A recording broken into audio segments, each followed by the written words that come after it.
Hello? Hello? Oh. Oh, is that for Kate? That might be for Kate. Okay. Okay. Oh, does she need it? Yeah, it might. Yeah. How is everyone doing today? Yeah, good, good. Well, thank you all so much for coming. I really appreciate it. Um, Clearly, people attraction is a major priority here for the state of Nebraska, and so we are covering a ton of material in our session, and so it will definitely feel like an information dump.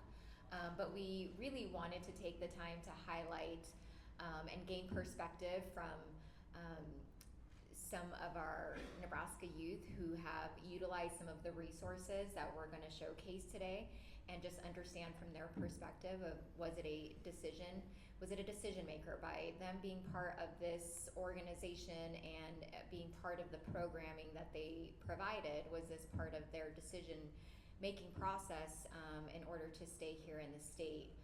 So we'll touch on these resources, we'll touch on that retention piece, and then we're going to end with a people attraction piece of our Good Life is Calling initiative. And so since we're covering so much information, I'm just going to go ahead and jump into it. I'm going to go ahead and have our panelists introduce themselves just with your name and what organization you're with, and if you could just give a really quick 2 sentence maybe of what the organization is about. My name is Brody Zabel. I'm originally from Fairbury, Nebraska. I graduated from UNL in 2021 in mechanical engineering. Um, After graduation, I went full time at my internship, which was at Pharmafield. It's an ag tech startup located in Lincoln, Nebraska. Hello, my name is Juan. I graduated of high school in 2024. What's it called? I'm here with JAG for jobs for American graduates. My name is Gaedeke. I'm from Columbus. I'm here with the Legacy Group, and the Legacy Group is a student-led group that focuses on improving the lives of teens in Columbus. My name is Lillias, McKillip. I'm from Lincoln, but my grandparents are from Southwest Nebraska, and I'm here as a presidential scholar, which is the new scholarship rolled out by Governor Pilling and the University of Nebraska system for students with a perfect ACT score, offering full tuition and room and board and a stipend. So we're going to kick it off with the first question of just how did you learn about the program or opportunity? I was interning at a manufacturing place in Lincoln. COVID hit. Basically, was just doing my student thing, looking for full-time opportunities. Not really thinking I was going to get an internship. The founder of our startup is an alumni of Pharma's fraternity, which I was in college. I know him previously, and we had made a relationship, and he was utilizing the state's intern program, and connected with me on the internship, and then I went full time when I graduated.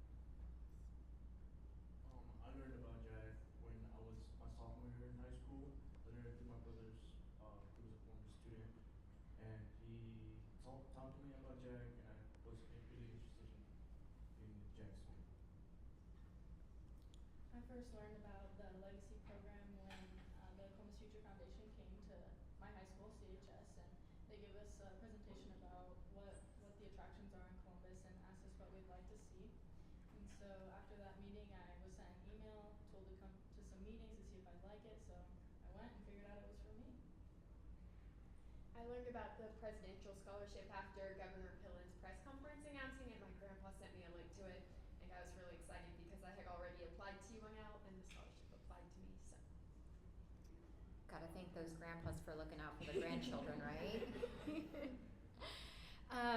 How did the opportunity shape your decision to stay in Nebraska? And were you considering other options outside of Nebraska? If you want to kick us off, Lillias.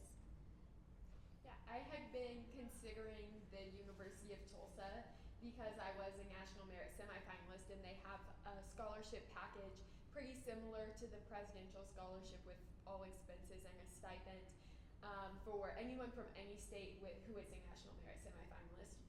And I had always wanted to go to UNL since I was little, but choosing between the Regent Scholarship at UNL, which would have only paid for tuition, and I would have had to pay housing on my own, or going to Tulsa, which all of that would have been paid for. I was like, Tulsa seems like a good option. But with the presidential scholarship, I was able to get the money piece that I had liked at Tulsa at UNL, which is where I wanted to be. Legacy is helping me want to stay in Columbus because taking care of this. It shows me that I can have an impact on a community, and if I have a large enough impact on Columbus, I want to come back someday and see, in the future if like it has progressed and what Legacy's doing 10 years from now, and The reason I wanted to leave Nebraska is because I have family here. My family migrated to Hastings, and I grew up in Hastings. I have no other reason to leave Nebraska because Jag opened my eyes, to there's more experience here in Nebraska and opportunities. I think a lot of engineers going into their senior year of college either had an internship that they were expecting to go full time, or they're looking for one that's going to go full time.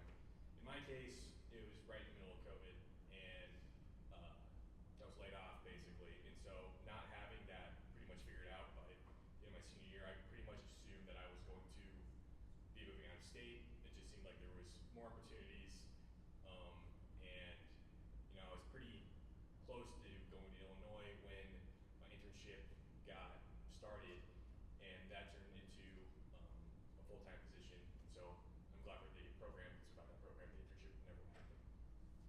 Internships work, just a small plug. In what ways did the experience help you connect with the local industry or the educational institution here in Nebraska? Yeah, I think being an ag tech startup, I think my relationships with farmers in the state of various types has grown. I've learned a lot, and I've met a lot of people. And just the businesses around the supply chain of agriculture have also grown that network.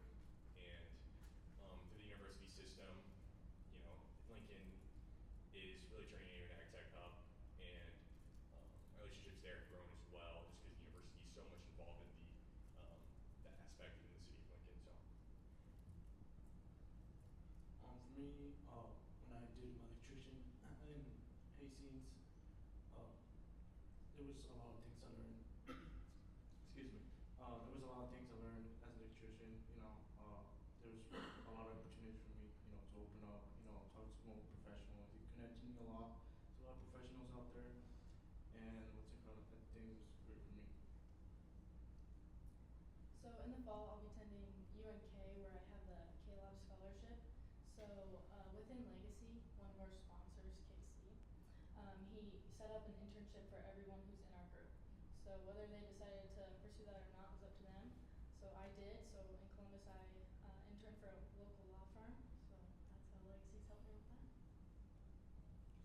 For me, I'm planning on going into education, and as an educator, it's a pretty natural transition to student teach somewhere, get a teaching certificate somewhere, and then stay in that community or school district, and especially the state, because you already have a teaching certificate.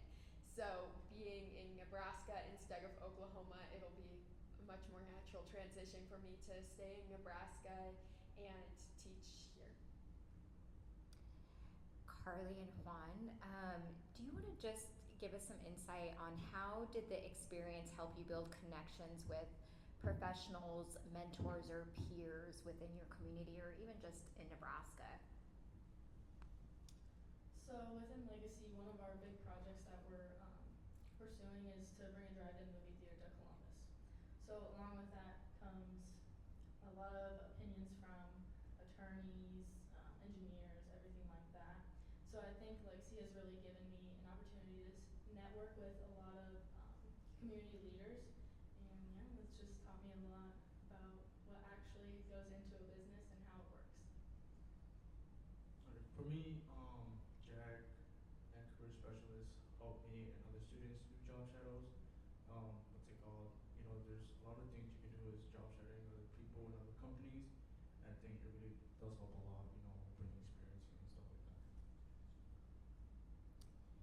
And then for Brody and Lillias, what are two main reasons you choose to live in Nebraska, and what would be two main reasons that you would leave Nebraska? To me, Nebraska's home. So first of all, I just love being around friends and family.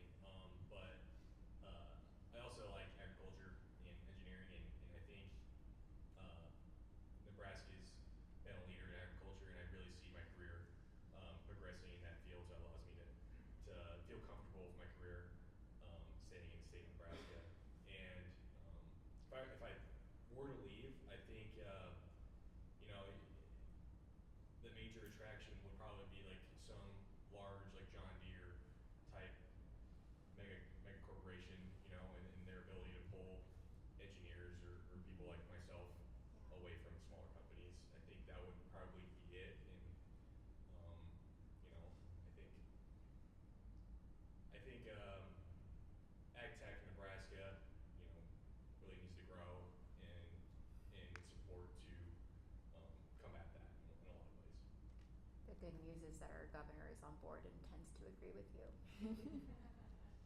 I think speaking for high achieving students, especially the ones I knew at my high school in Southeast, the two biggest reasons people leave Nebraska, one, money for scholarships in other places, and two, just a more prestigious opportunity for someone who has a super high ACT score. People are naturally like, are you applying to Harvard? And with the money piece of it, I have a friend who had a 35 on the ACT, so she didn't apply, she wasn't able to get the presidential scholarship, and for her it was cheaper to go to Princeton than to go to UNL. And just Nebraska, for me, having that opportunity to be here completely free is amazing, and then if that was expanded to other people. And also just for high school students to be aware of the more prestigious education opportunities that the Nebraska university systems offers. The rake school is nationally competitive, and just people knowing about stuff like that, wanting to stay in Nebraska for a prestigious education and having the financial opportunity to do that. So this last question is for all of you. We, are wanting to gain a perspective from you all as to what would influence you to stay. What are the key things that your hometown or the community that you're living in can do to ensure that you stay? Yeah, further than maybe the job itself, I think the housing situation in small towns is a really difficult piece. I currently live in Lincoln, so it's not as difficult for me, but I do have friends and peers that are in small towns, and they have pretty long commutes, and internships, I think it could be extremely difficult to have if you're trying to recruit from an internship going full-time perspective. I think that internship might have difficulty getting off the ground if students have rent in Lincoln and they're doubled up in the summer somewhere, or they're facing a long commute and they're kind of stuck in a situation where internship might not be successful even if it does happen, if they have an experience like that. For me, I learned when I did my second job shadow as a police officer, it was a huge opening for my eyes because I learned that there ain't that much blind police officers around our community in Hastings. So I would fill in the gap for our community to help out more people the people that don't know all the languages. I think it would help me fill in the gap for that. I would love to return to my hometown if it continues on its path of progress and carries on with its sense of security and community. I'd also want to return more if I had kind of a piece of myself in Columbus. And I feel like with Legacy, I will have that since we're working on this drive-in movie theater. So if this actually works and functions well, I can come back in, 5 or 10 years and know that I had a part in creating that. I think for me, I'd like to stay in Lincoln and in the the Nebraska community broadly because there's so much support for teachers in the education system. Nebraska just doesn't have some of the same problems you see on TV in other states with teachers having to work. I mean, teachers work hard in any place, but teachers having to work multiple classrooms and not having the resources to buy like basic classroom necessities, and the communities in Nebraska just support teachers so well. So I want to take an opportunity to open it up to any questions that any of you might have of our panelists this morning. Does anybody have any questions? Yeah, go ahead. How big a factor on your decisions of what your career field is if you were approached by an industry and offered tuition assistance if you would apprenticeship with them?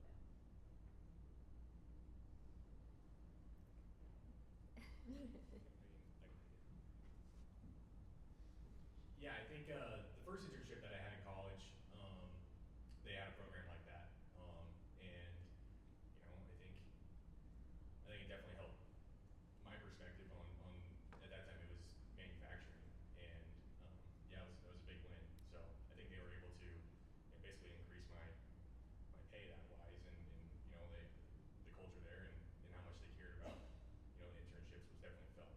So. Do any of you want to answer? Does anybody else have any other questions? Why don't we give them a round of applause? For a lot of them, this is their first time doing this. Thank you so much.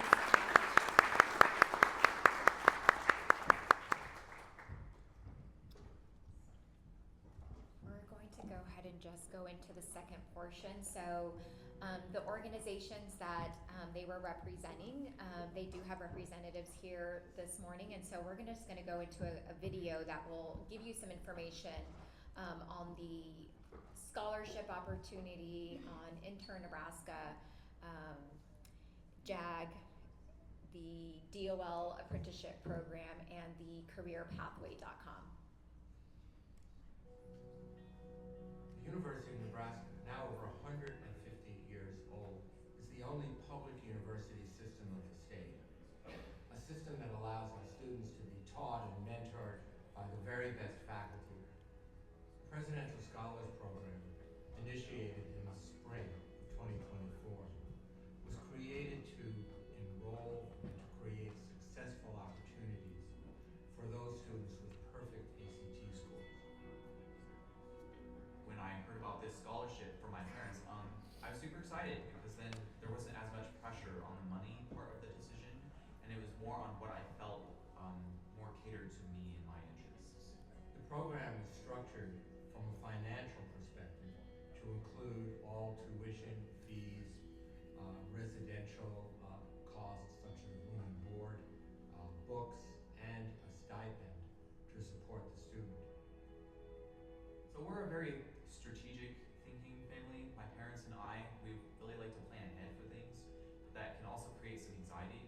With this scholarship, I know that I'm taken care of for the next 4 years, and that just relieves a lot of anxiety off of us. The scholarship is available to all students who are Nebraskans for all of our undergraduate campuses in all of our programs. Something that made UNL really stand out to me, it wasn't just that it was close to my family or the race program. I've also been to campus a lot from FFA activities, and my parents both went here, so those are some factors that helped make UNL the right decision for me. I feel comfortable here. I feel like I belong here. That's why I chose UNL. 50% of our graduates will take their first job and set down their first set of family roots within 50 miles of where they completed their education. That's the theory: provide a unique educational experience and then encourage through internships and job opportunities these young women and young men to set their roots down in the community and continue to pay it forward. I'm just super excited to have this opportunity, and I'm super grateful for this scholarship.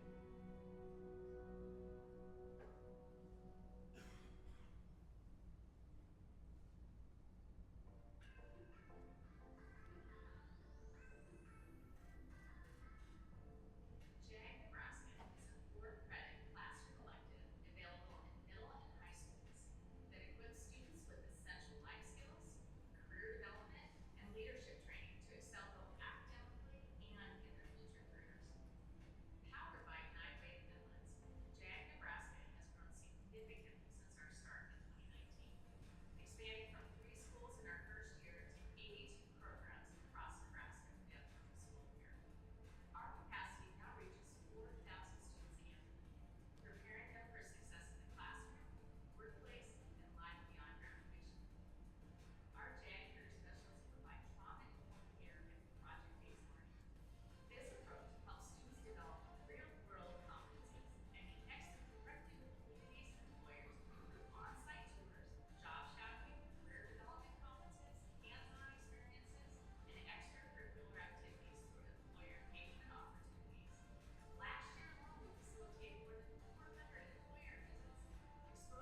and I am the founder and CEO of a new workforce development and career exploration tool called CareerPathway.com.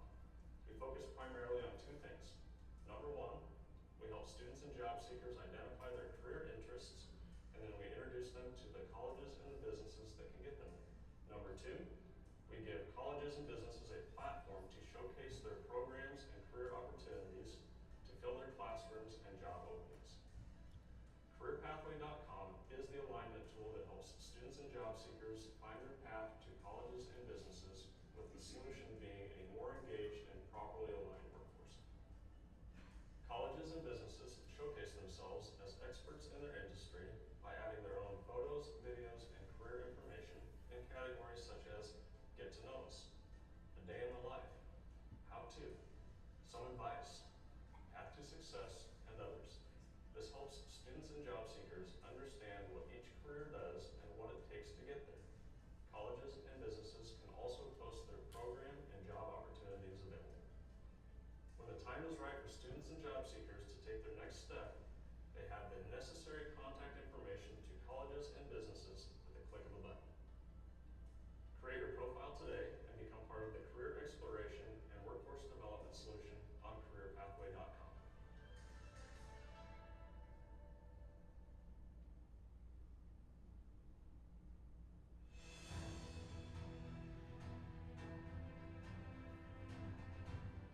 At the Aksarben Foundation, we're excited to partner with the Nebraska Department of Economic Development on internNE powered by Aksarben, an initiative that connects students, businesses, and educators to resources to support Nebraska's workforce development efforts. Through this initiative, we connect with partners across each of Nebraska's 6 community college regions, and that includes chambers of commerce, other agencies, employers, educators, and more. Our engagement activities statewide include speed networking events, panel discussions featuring industry leaders, and visits to many career fairs around the state. Through this initiative, we highlight Nebraska-based interns working for companies in a variety of industries. One success story is Feranen. Feranen is from Nebraska, but is currently a student at Columbia University in New York. He's back in Nebraska this summer as a finance intern at FNBO.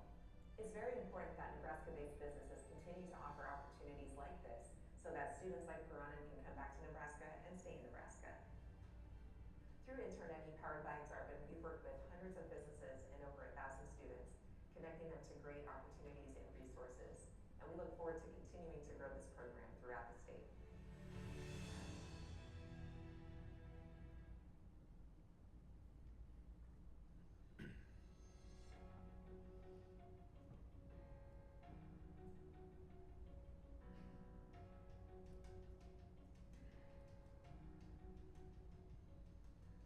The Nebraska Department of Labor oversees workforce initiatives statewide, providing solutions and support to employers and job seekers and helping connect people and businesses with the resources they need to live the good life. One resource the department supports is registered apprenticeships, which are employment training programs registered with the U.S. Department of Labor. These training programs enable skilled workers and businesses to compete in a global economy. Registered apprenticeships are structured around the earn while you learn model. Apprentices receive on-the-job training supplemented by related technical instruction in a classroom setting tailored to their chosen occupation. These apprenticeships can be structured in a variety of ways. Employers may develop their own programs, work with various trade organizations, or partner with local high schools or community colleges. Partnerships with high schools and community colleges open up new employment and educational avenues for young people. They create pathways from school to high-quality, well-paying jobs in demand today. These initiatives build crucial school-to-business pipelines, enabling youth to enter thriving industries while receiving comprehensive training and earning competitive wages. Apprenticeships are a versatile tool that addresses both employer and job seeker needs, offering practical solutions for employment and training. In Nebraska, youth apprentices ages 16 to 24 make up nearly half of all active apprentices, showcasing a growing trend in workforce development. From just one high school serving as a registered apprenticeship sponsor in 2020, the state has rapidly expanded. Today, 6 high schools, 3 community colleges, and 2 universities participate as registered sponsors, collectively offering apprenticeships across 25 different occupations. These efforts have proven successful, enrolling more than 200 apprentices in less than 4 years, with 44 individuals completing their programs to date. This significant growth underscores Nebraska's commitment to preparing its youth for diverse career opportunities through innovative educational pathways. So I want to thank all of these organizations for being here today and being willing to attend and provide us with some just additional information about the opportunities that you are providing for our retention efforts here in the state. So I'm going to go ahead and kick it off to Cathy. I'm going to let each of them introduce themselves and tell us a little bit more about your organization and the opportunity you're providing at the university. Great, Rose, thank you so much. I'm Cathy Lang, and I am a senior advisor to President Gold at the University of Nebraska, focused primarily on economic development initiatives and activities of the university. What you heard today from Lillias is a description of one of the many opportunities to provide financing and scholarships to students who want to go to the university. I think what's so important to understand about the new presidential scholarship, which started just this year, as you have already heard, is that it allows Nebraska to be very competitive with other states. What we don't want to do is lose very high talented, high achieving students to other states who are providing them with great scholarship opportunities. Because what happens is once they go there, they may not return. And so what can we do and what can the university focus on specifically that can help retain those students here in Nebraska so that they can then discover all the great career opportunities that are available. In the last session, Rose, you were kind enough to mention the career scholarship. Is that the right word? If you want to interject here. Yeah, it is the Nebraska Career Scholarship. The state of Nebraska has actually provided funding for the community colleges, for the state colleges, the university system, and the private nonprofit colleges. And so that particular scholarship is for incoming freshmen or transfer students. And it actually follows the students through until they graduate. And so it's a really neat opportunity. Again, it's us wanting to compete for students, making sure that we either attract them or retain them here at the state of Nebraska. And then it has an ACT score at 19, is that correct, I think? I think around there, yes. I can't remember the exact, but yes. And so the idea is that we have an array of opportunities for all students to be able to participate in finding resources to support them. At the university in particular, that I can speak to, is we also have our University Foundation, where our wonderful, generous donors have provided resources to help fund scholarships. So within all of the colleges at the University of Nebraska, there are many individual, unique scholarships that can be available to students of all different backgrounds and academic levels. The other thing that I can speak to at the university is the work that we are doing to engage students in Nebraska communities and in work with companies, communities, nonprofits. And so there are programs across all of our campuses and all of our colleges that help encourage the engagement of students in Nebraska so that what we hope, of course, fingers crossed, is that they get out there, they do something for a community, they do something in a small business, they love it, and they want to stay. And so we are constantly working to make sure that people are aware of those opportunities. And one of the roles that I serve in is to help make those connections inside the university. So if there's any questions you have about ways to engage with the university or programs that there might be available that would help your business or your community, please let me know. My name is Bo Jones. I am the founder of a career exploration tool called CareerPathway.com. I come from 25 years in the construction industry where we've built everything from houses to hotels to apartment complexes. And what we've seen over the last 20 years is the emerging pipeline of workforce coming into the construction industry has been pretty bad.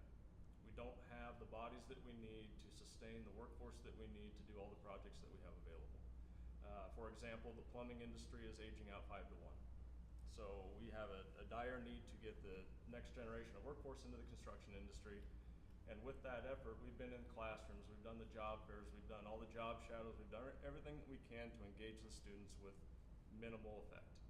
So had an idea, how do we get in front of more students with a bigger footprint? So we created essentially a social media platform that allows business and industry and education opportunities to get on platform and showcase themselves as professionals in their industry.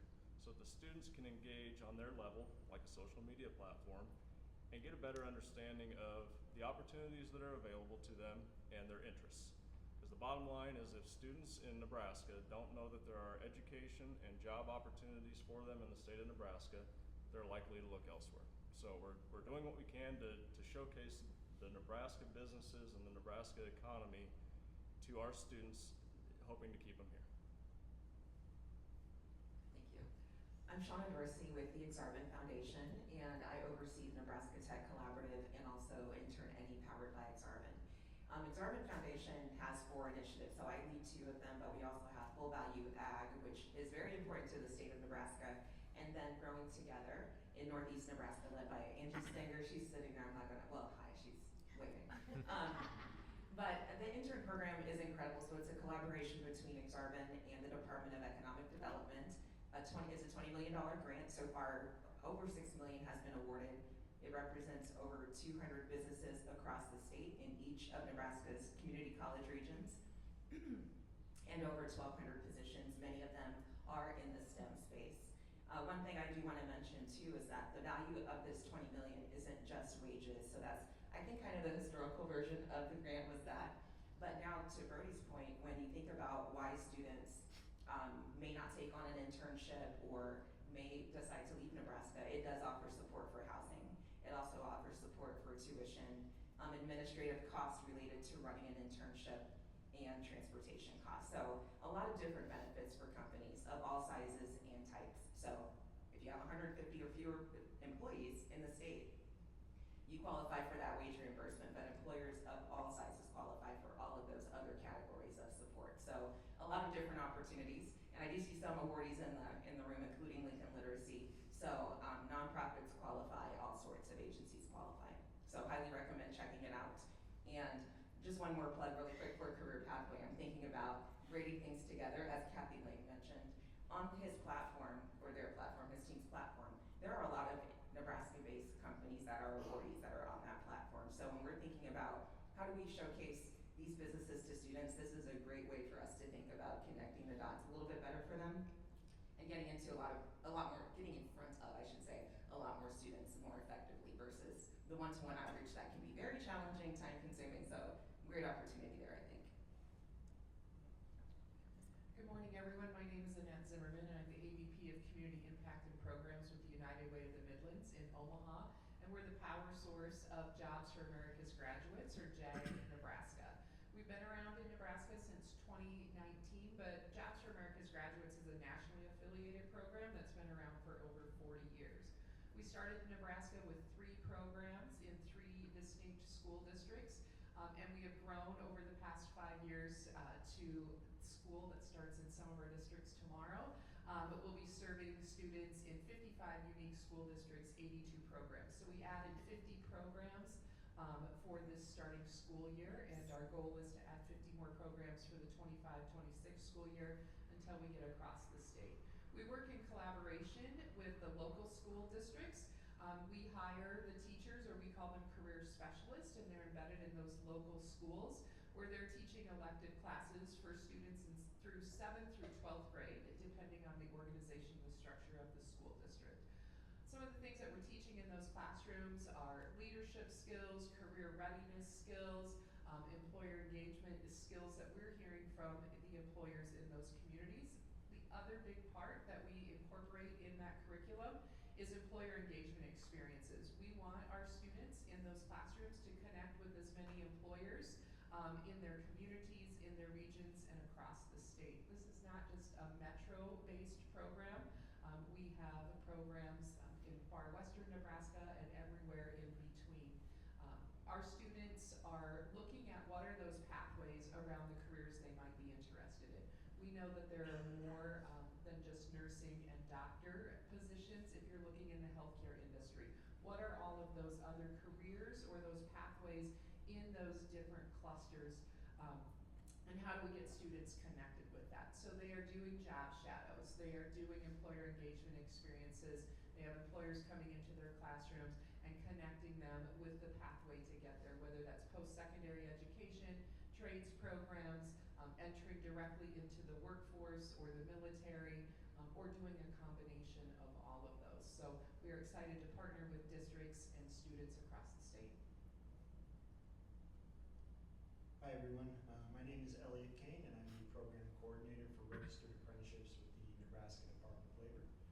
Registered apprenticeships are a U.S. Department of Labor program, and so my role at the state is really to help support our U.S. Department of Labor State Director for Nebraska. So I'm kind of he refers to me as his sales team, so I'm effectively the boots on the ground to meet with employers, schools, organizations, really anyone that is interested in hearing more about registered apprenticeships, what they are, how they function, and I help get them started.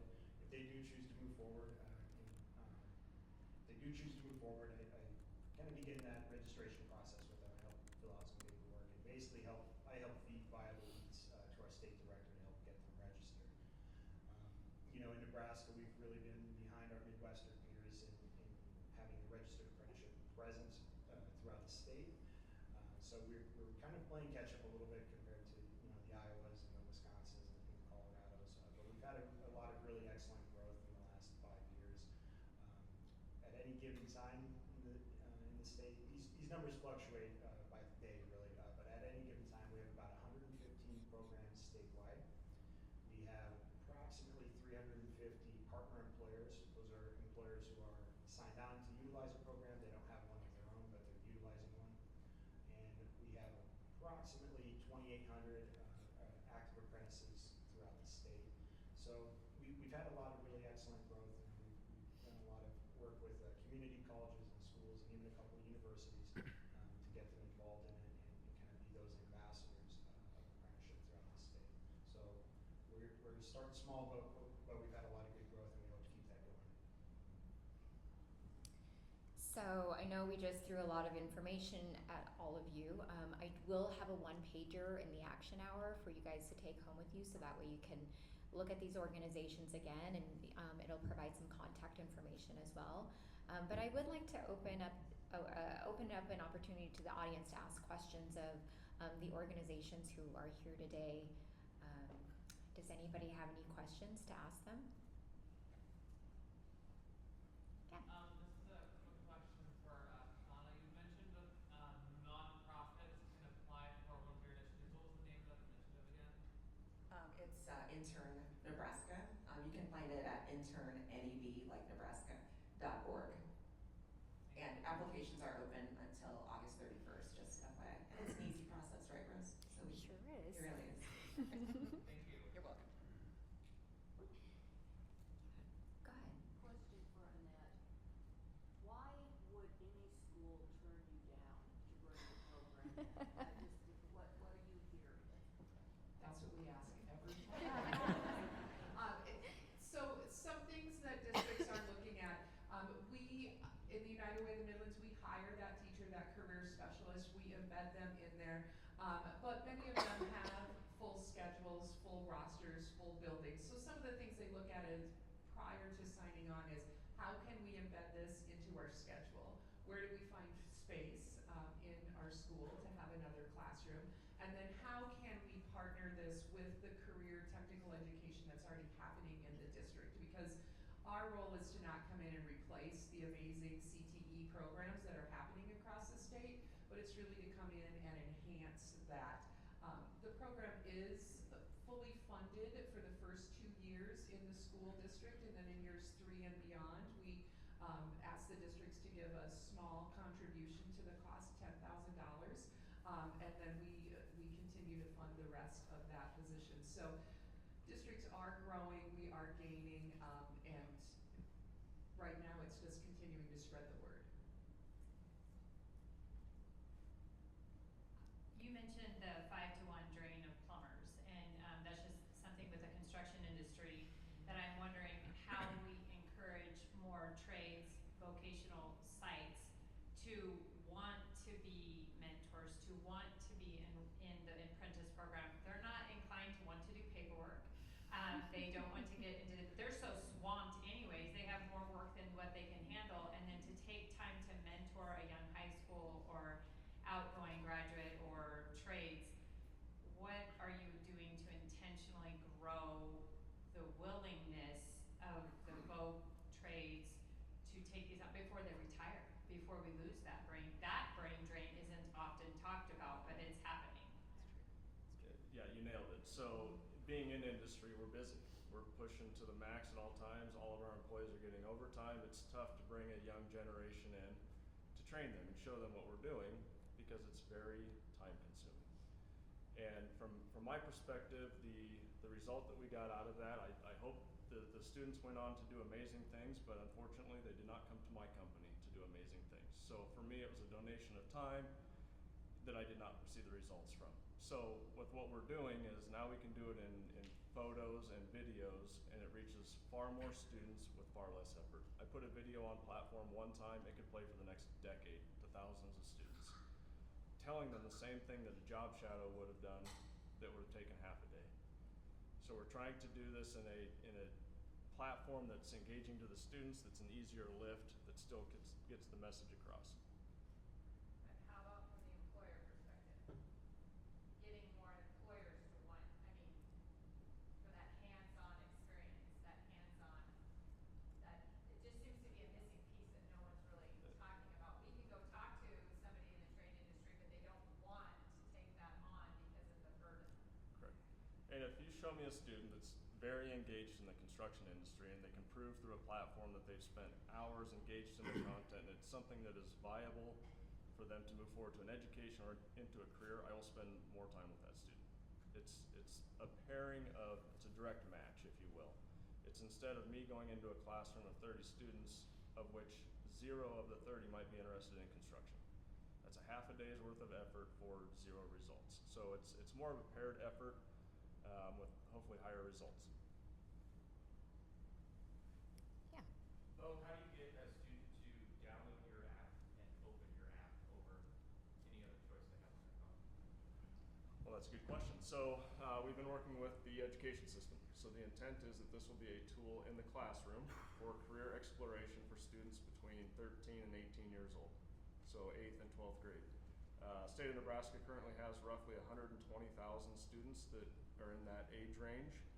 And now me as my construction company can have a seat at the table in front of potentially 120,000 students in the state of Nebraska. Whereas before, for me to get in front of 40 to 50 students a year is days worth of effort, and like we talked about before. So we have a lot of support from Commissioner Maher, we have a lot of support from Governor. We've been asked how fast we can get this in the hands of every student in the state of Nebraska. So that's the goal. Go ahead.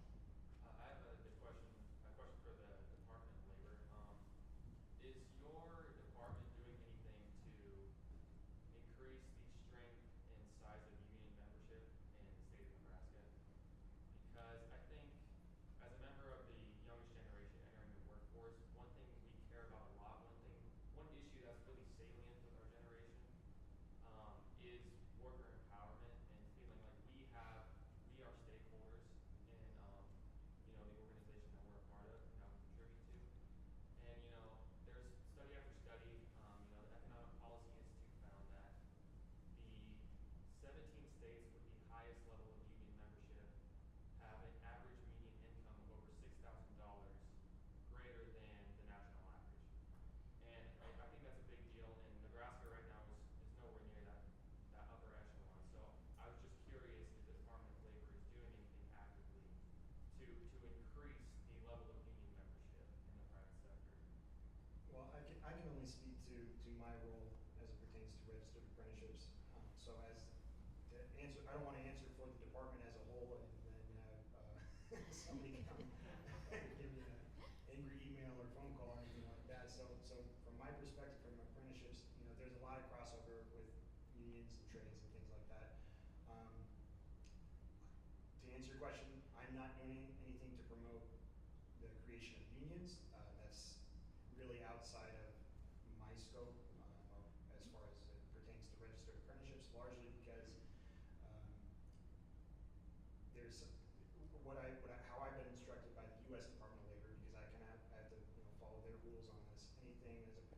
collective bargaining or anything like that. It goes straight to the feds. So I don't have any involvement with that. I've contacted unions and I work with them occasionally, but as far as promoting the growth of it, it's not really within the scope of my position, and I wouldn't want to comment one way or another for the department on the whole. Go ahead. Question going back to Bo. I know that Career Pathways has a recent-ish partnership they've announced with LPED and the City of Lincoln. Do you want to talk about that a little bit, and if that's something you're looking to duplicate across the state? Yeah, it serves as the blueprint for what can happen in other communities. So essentially what has happened is the Lincoln Chamber of Commerce through LPED, which is a partnership with the City of Lincoln, has taken the reins and is going to be the front runner for workforce development and career exploration in the City of Lincoln. And the other partners include Lincoln Public Schools, Southeast Community College, Department of Labor, American Job Center, and some others to bring all community members together for the purpose of helping students identify what's available. Thank you all so much for being here today and participating in this session. I very much appreciate it. If we could just all give them a round of applause.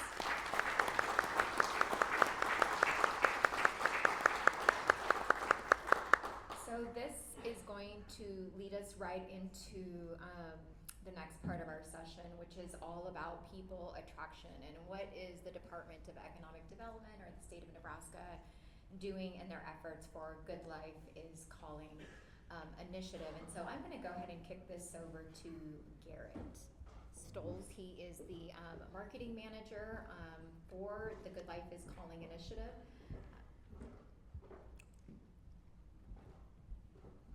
He's going to show you a video. If you want to be great, start with good.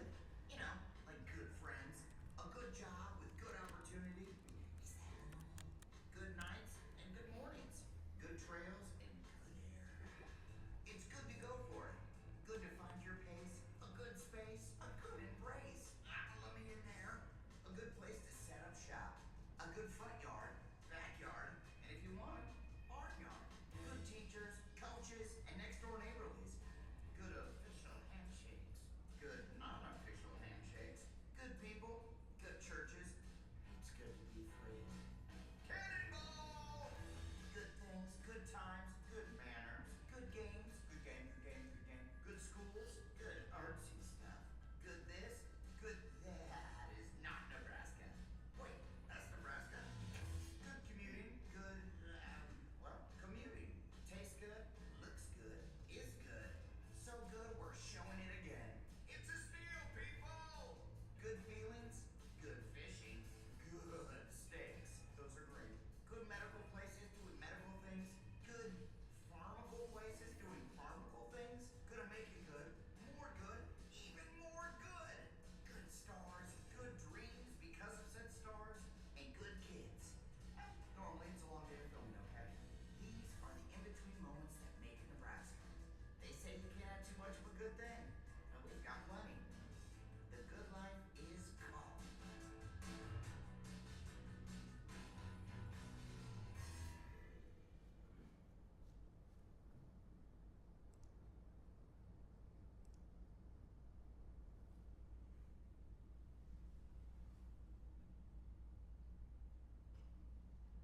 Cool.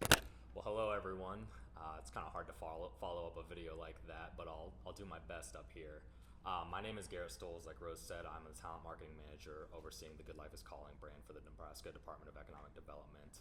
I just want to thank you all for coming to our session today. I think we can all agree that the workforce shortage is a very pressing and demanding issue that communities all across Nebraska are facing. And so I'm hoping from our panelists today, other presentations you might hear, and then from the action hour later on, and the discussions you'll have there, that we hopefully can all walk away with a better idea of what we can do to address this. So I'm just going to give a brief overview of the Good Life is Calling campaign, how it started, and where it's going to be heading here in the future. So in 2021, the department, along with arch rival, launched a $10 million campaign called The Good Life is Calling, which is a nationwide effort aimed at recruiting talent to the state of Nebraska, highlighting all the things that make working and living here so great as we know them to be. This was a multimedia approach. We did a lot of TV and ad spots across the web, as well as social media campaigns and an influencer campaign as well. When the campaign launched, 4 key target areas were identified that included KC, Denver, Chicago, and Minneapolis, as well as other smaller secondary splash markets. Austin and Silicon Valley were a couple of those. And so overall from the campaign, we saw a great rise in positive perception of Nebraska and what living here is like, as well as a rise in intent to move. And so we're entering what we're calling our second phase of the Good Life is Calling campaign, which is going to be very action-oriented, hopefully capitalizing on the momentum started by that first phase. And so for these efforts, the department's been appropriated an additional $5 million to help continue marketing the state of Nebraska and recruiting talent here. And so as part of that second phase, we're going to be opening up an RFP to continue working with another marketing agency here in the state to continue creating great things like that video you just saw, as well as other promotional efforts. And so our whole mindset for this second phase is to be very intentional and data driven, really thinking about where we're targeting and as well as who we're targeting. And so to talk a little bit more about that, I'm going to introduce Ethan, Kimbrough, and Kyoko from our research team to talk a little bit about a model they've developed to help communities in Nebraska help kind of target and see where they can best recruit talent from.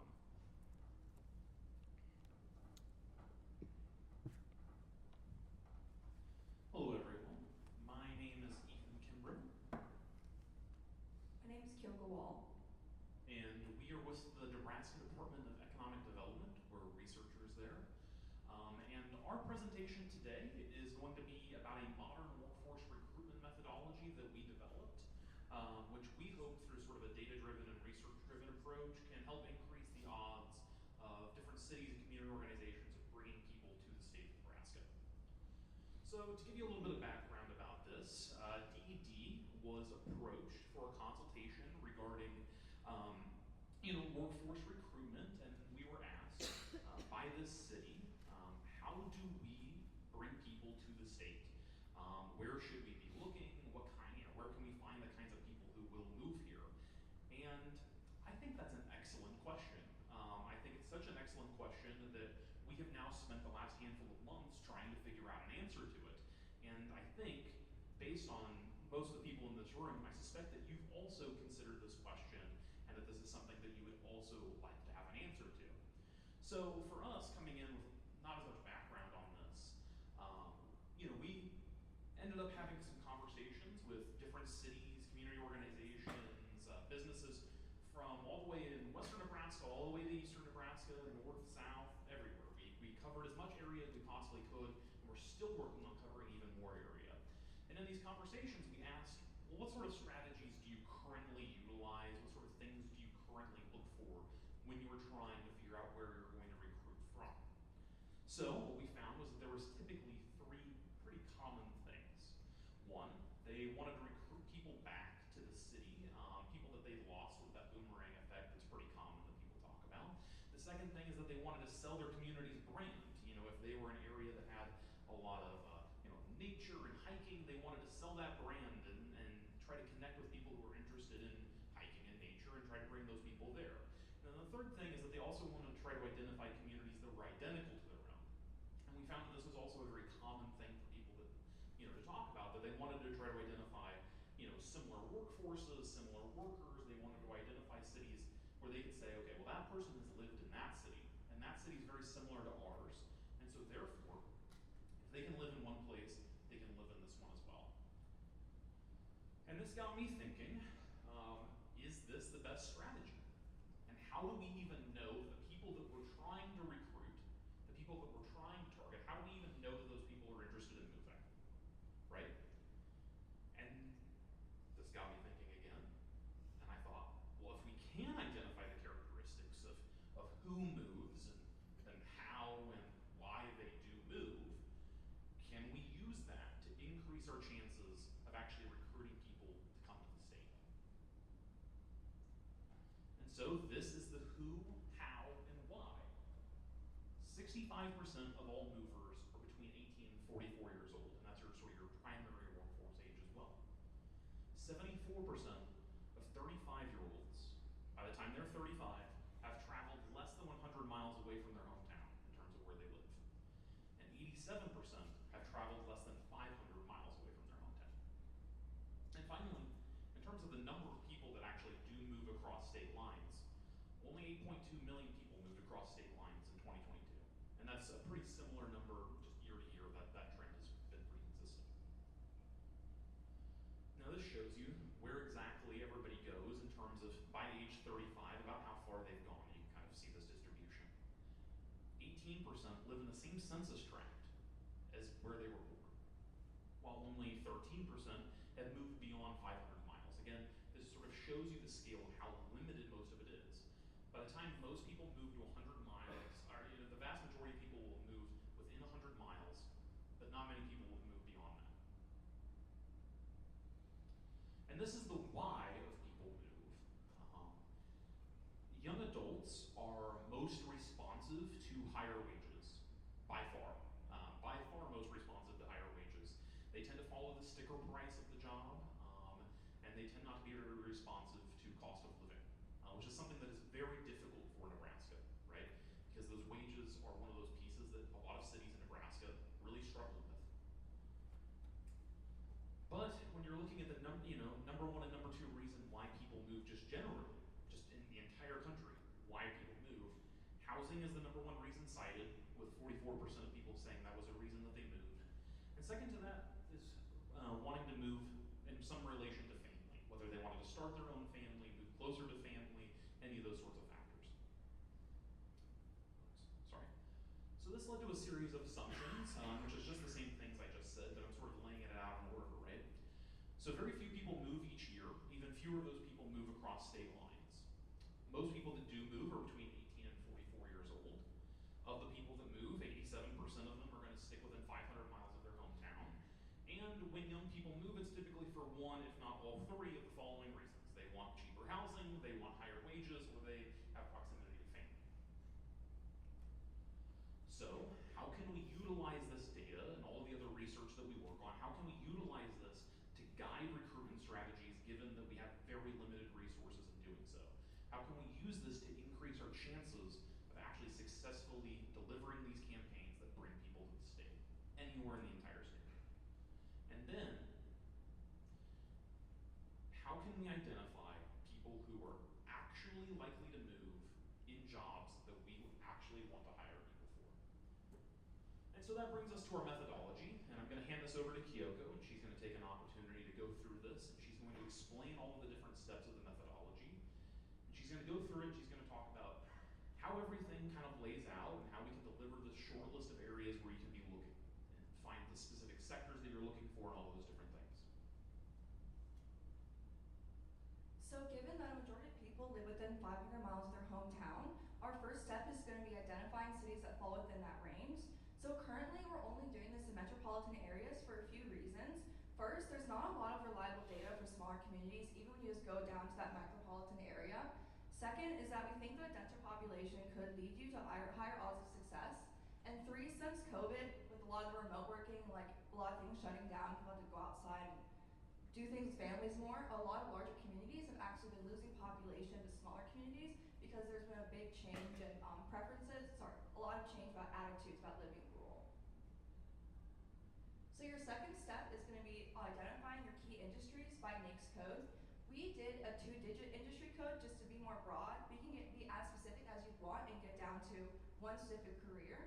We recommend you pick your top 3 current and top 3 future labor needs, but this step's also really flexible, and we really encourage you to do whatever you think is going to be best for your community. So any combination or any number of sectors.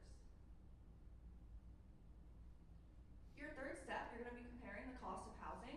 You're going to want to find cities that you have cheaper or equal to cost of housing to and owning or renting. The thinking behind this is that this could boost your chances of attracting women to your city, since cost of housing is normally what people look at second to their wages. Step 4 is you're going to want to identify the specific sectors in each city that have a higher than average number of workers. And this is kind of along with our same thinking of why we want to try pulling from metropolitan areas, is that a higher number of workers in that pool could just mean more people to try to pull from.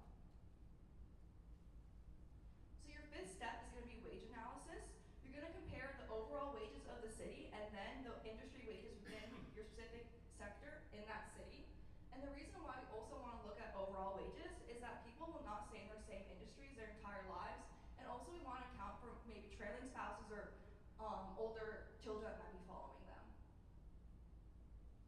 So after all of our steps, you're going to be left with a list of specific industries in specific cities that you should put your recruitment effort towards. And our final step is going to be organizing these cities by proximity, kind of based off what Ethan was talking about. People really like being near their family, they like being close to their hometowns, and that's a really big factor when people decide to move. So in this example here, we just picked Omaha just because it's a city in Nebraska, but it can be really any city in Nebraska you want. But based off this is also all hypothetical, but if we would run this analysis, looking at construction, finance and insurance, construction, and educational services, we posit that Omaha would have the highest probability of attracting construction and educational service workers from Sioux City because we have higher wages in those sectors, we have lower costs of living, and Sioux City has a high proportion of those workers in those sectors.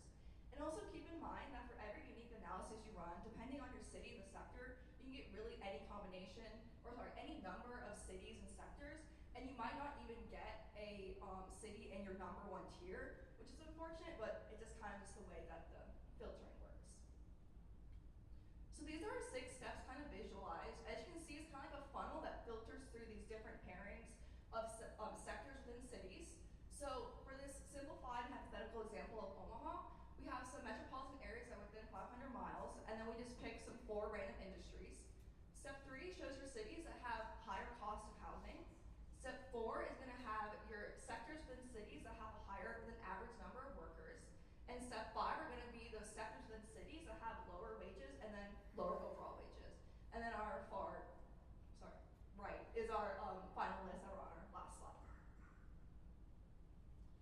So one thing I'd like to clarify really quickly, which is that where we have here as the target city is Omaha, it could just as easily be any city of any size in the entire state. We can use any city, and we can use it from our perspective because we can access that data. The problem is, and we mentioned this earlier, when we're comparing to only metropolitan areas, the reason that we have to do that is because we don't have that same level of information in other states. So the areas that we're comparing to are only metropolitans in other states for now. We're working to be able to kind of get it to that level. But currently, if you offered me a city in the entire state of Nebraska, I could put it on here, I can run this analysis, and I can show you those results. Now, talked about this in the last session, and I feel very strongly about this. This data isn't the end result. This data is just the short list. It gives you the short list of places you can look that have increased odds of being able to go, to get people to come here. Areas where we can say in those sectors you have higher wages than those areas, you have cheaper costs of housing, they're within an area where people are actually likely to move from, and we can look at all of those things and then combine that with existing workforce recruitment efforts that actually go to bringing people to the state. Additionally, I also recommend these other data sources, and I'll kind of highlight those pretty quickly here. We have IPEDS data, which is a list of graduates by degree type and major for every post-secondary institution in the entire United States. It's not absolutely perfect, but it's pretty darn good. And I think this is a great tool if you're looking to recruit new, young college graduates. I think this is something you should absolutely be looking at in order to try to figure out, where those people are, what type of degrees they have, all those sorts of things. I think it's an unbelievable tool. If you can, look at alumni data, although I know that can be really difficult to find. But if you can find it, again, it's a great tool for that boomerang effect, although I'm sure a lot of you have already tried to do that yourself. And then additionally, we have the U.S. Census Jobs to Jobs Explorer, which is something that I don't think a lot of people have a lot of familiarity with, but it is a wonderful tool to figure out not just who is moving to your city, but also who's moving away from your city. You can learn demographic information, what industry they're working in, what industry they used to work in, as well as where they're from or where they're going to. So if you take, Kearney, for example, and you could say, okay, who is moving to Kearney? Where are those people coming from? What industry did they used to work in? What industry do they work in now? And then what does that person look like? What is their age, their race, ethnicity, any of those sorts of things. You can figure out all those characteristics, use that to your advantage. And I also wanted to put a little note for smaller communities. We've talked about this a little bit, but just because you're a smaller community, it does not mean that you won't find matches in this methodology. In fact, I have, for an absolute fact, seen smaller communities have great success utilizing this in terms of being able to come up with results that fit what their needs are. This is something that is applicable to the entire state. It is not just exclusive to big cities. And I really want to make that clear. This is something that was not designed for Omaha and Lincoln. We talked about earlier, we had a consultation where we were working on that, and guarantee you, that city was not Omaha or Lincoln, it was not around Omaha or Lincoln. This is a smaller community, one that I think will be very well serviced by the kinds of things that we're working on. The reason that it becomes difficult is that smaller communities, typically more rural communities, have a very difficult time getting that sort of data necessary to be able to track these things. That is something that we're working on. It's something that we'd like to work with you on if you were in a rural community. If that is something you'd be interested in, please feel free to send me an email. In the next couple of months, we're going to release a paper to the public that's going to go through all of this, cover all of the data that we have, all of that sort of methodology, how you can duplicate it for yourself. In the meantime, if you have any questions, feel free to let me know. Feel free to email me. I'd love to talk about it. Thank you. We have time for one or two questions if somebody has any for Ethan. Or criticisms. Go ahead, Ryan. Yes. So I'm wondering on the housing pieces, with your methodology, that's one of the factors why people move. Is that for all movers, or does that also hold up when you're talking about movers across state lines? Yes, so it does apply to all movers, but it is particularly focused on movers across state lines. I find that effect is also is higher among people who are moving across state lines.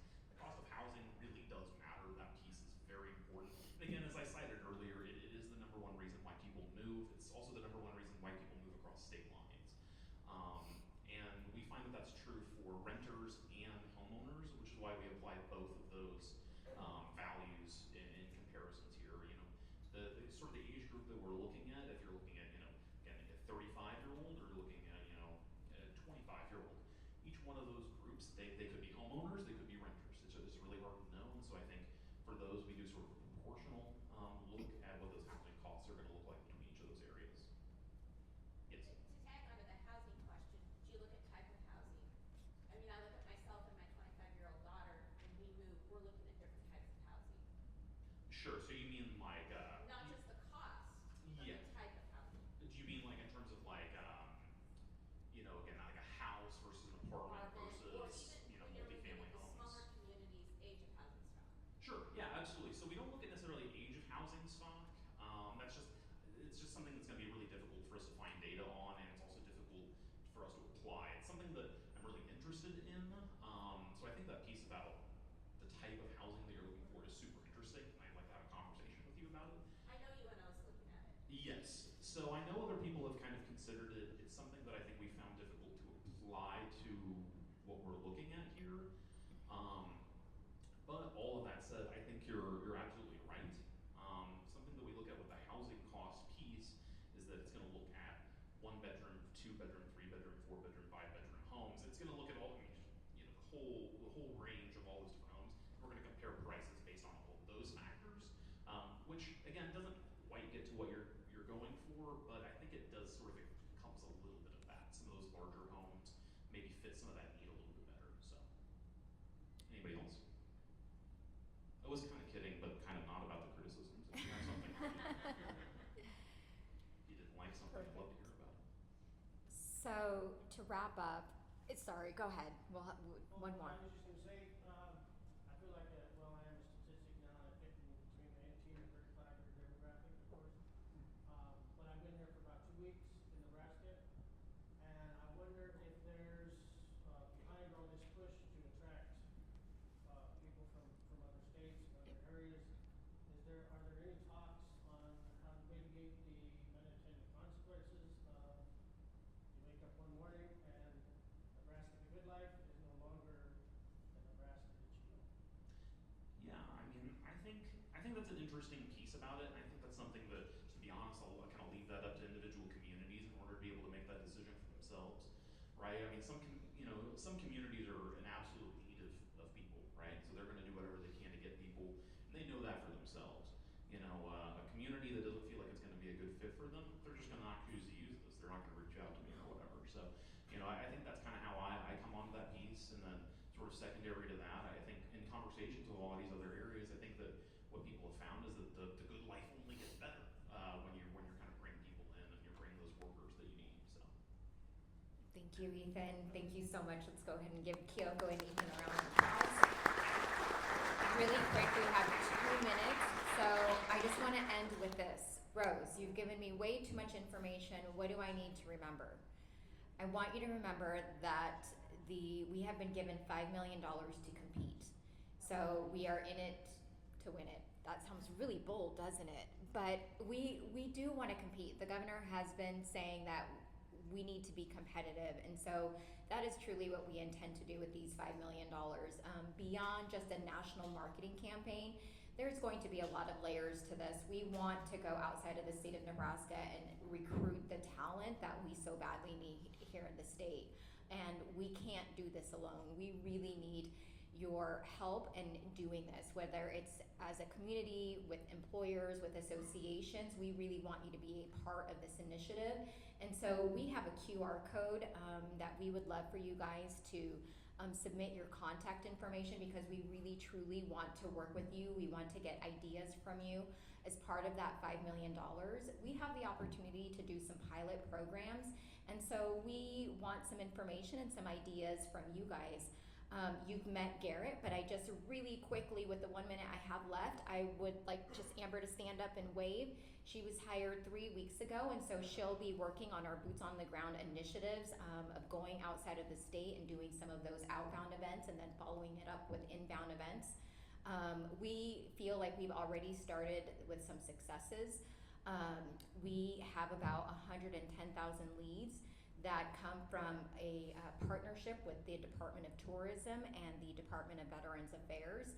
And so we haven't spent $1, and already we have 110,000 leads. And again, we just want you guys to be a part of this initiative. And so if you have any questions, please reach out. But most importantly, just we want to work with you. And so I want you to remember to be part of this with us. Let's compete. Thank you all so much.